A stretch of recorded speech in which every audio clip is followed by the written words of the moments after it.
Hey guys, what's going on? I haven't done a video blog in a while and I thought I might as well do it since the Google Hangout that I was trying to do did not load the questions and answers. So therefore, I decided to do a video today. And I'm not going to have that much time to do videos for the next week. Last week I was also busy as well. I was invited for a Google Hangout with Ernie Veritimos, but it was during the day and I don't want to do it at the office because people are going to just look at me strangely saying, what the hell is this guy talking about? Not work related stuff. So anyways, I wanted to discuss China. China has been under the radar lately.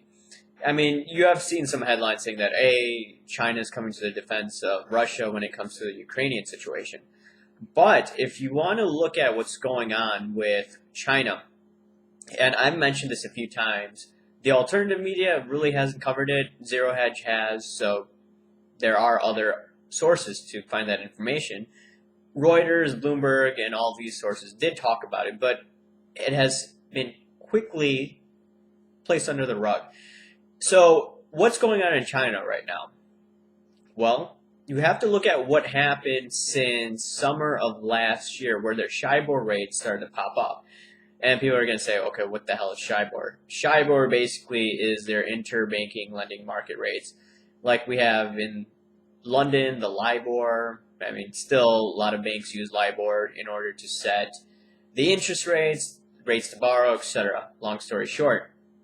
So when it comes to LIBOR, SHIBOR, and all that stuff, why did I detect that as a red flag?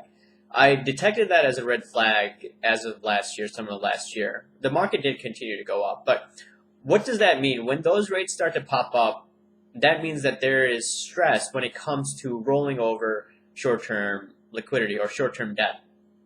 What happens is in a fractional reserve banking system, you borrow short and you lend long in illiquid securities.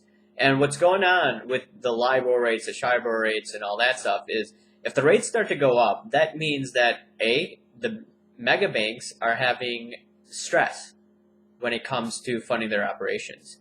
So the central banks usually come in like in 2007, 2008 with various programs such as Term Auction Facility Program, and that actually decreased the LIBOR OIS 3-month spread. And if you look at that, that was a red flag when Bernanke started to analyze what was going on in the markets. This was August, September of 2007. This freaked Bernanke out, like I've mentioned numerous times in many videos. And they tried to prop up the system through all these programs that were destined to fail. And then next thing we know, we had Lehman, LIBOR OIS 3-month spread, went over 365 basis points, and we know what happened thereafter. Markets started to crash and crumble and roll over. And in my opinion, after looking at this for the past 4 or 5 years, central bankers have learned that, hey, you could go into the marketplace and you could try to make these banks solvent for the short term. Well, remember, this is a solvency problem, not a liquidity problem like the 1930s, so they can't just print money out of thin air to alleviate the problems. What they're going to do is they're going to take a page from 2007, 2008. They're going to try to make sure that the banking system stays afloat. They did this in Europe, and it did work. Even though I'm not a fan of central planning, it did kick the can down the road for a few more years. I mean, remember Greece and what was going on in the banking system there and other banks that were exposed to Greece? Well, they had all these backdoor bailouts via the Federal Reserve, and Europe seems to be getting their foot on the ground now. But now, if you look at China, China is the second largest economy. And sure, we've seen some defaults here and there, and we've seen some bailouts, such as in January. And we saw a bailout not a bailout, but we saw a default the other day when it came to a Chinese solar company. It was like $14 million. So you see a default there. But many experts, they were going on Yahoo Finance. Actually, Yahoo Finance did cover what's going on in China right now. They said that these problems will not emerge unless these problems, what I'm talking about is what's going on in their interbanking lending rates, interbanking markets. As long as it doesn't hit the consumer side or these lending or banking institutions, then this problem is just going to be swept under the rug. However, like I mentioned before, this is a solvency problem that central banks are facing, not a liquidity problem. So what they could do is they could go in behind the scenes, like I mentioned before. But at the end of the day, what's going to end up happening, in my opinion, it's going to hit all these lenders, these banking institutions like it did in America. It's not going to happen within a year's time frame because central bankers are acting very aggressively behind the scenes.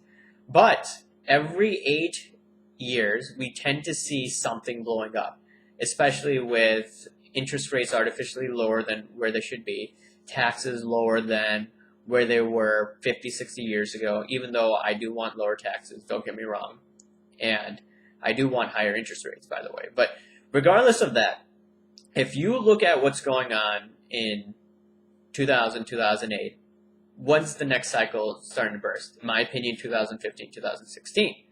Some people are saying that, hey, the markets may have peaked in December or we're getting close to a peak within the first or second quarter of this year. We shall see. Okay, I've talked to some individuals and they're telling me that, hey, the markets are going to go back to like 12,500, lower than that, maybe 11,700. I'm thinking it's going to go to 11,700 at least. And I'm going to outline that again in other videos. But if you want to look at all these problems that we have, well, it's in my opinion that because of all these pins that are ready to burst, 2015, 2016 is going to be the year that China has the biggest problems of them all. I mean, we see multiple acid bubbles across the stock market. I mean, I'm looking at biotech stocks right now. They've gone up 300% since 2009. And in my opinion, that's a bubble ready to pop. If you look at the Dow, it's gone up 155%. This goes on and on and on.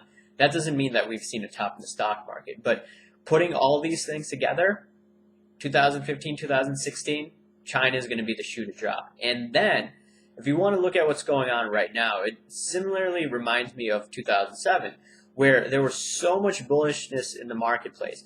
Everyone was saying that, hey, the Dow is going to go up like crazy. It's going to go to 30,000. We see the same claims right now, 30,000. List goes on and on and on. And another red flag that I've noticed, and I've talked about in other videos, is the margin debt, right? The margin debt, and I've showed you in graphs that I've made, it has peaked in 87, 2000, 2007, and in my opinion, we're getting closer to a top there. And you see a lot of guys getting really excited. So when I start to see people getting really excited, like those times, 2007-ish, red flag comes in my eyes.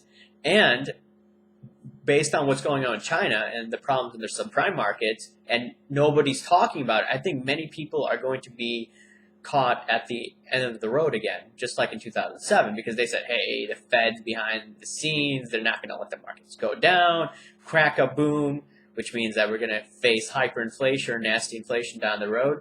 Well, I do feel that we're going to get more inflation this year than last year. I mean, look at coffee prices. They're starting to go up. If you're looking at sugar prices have been going up.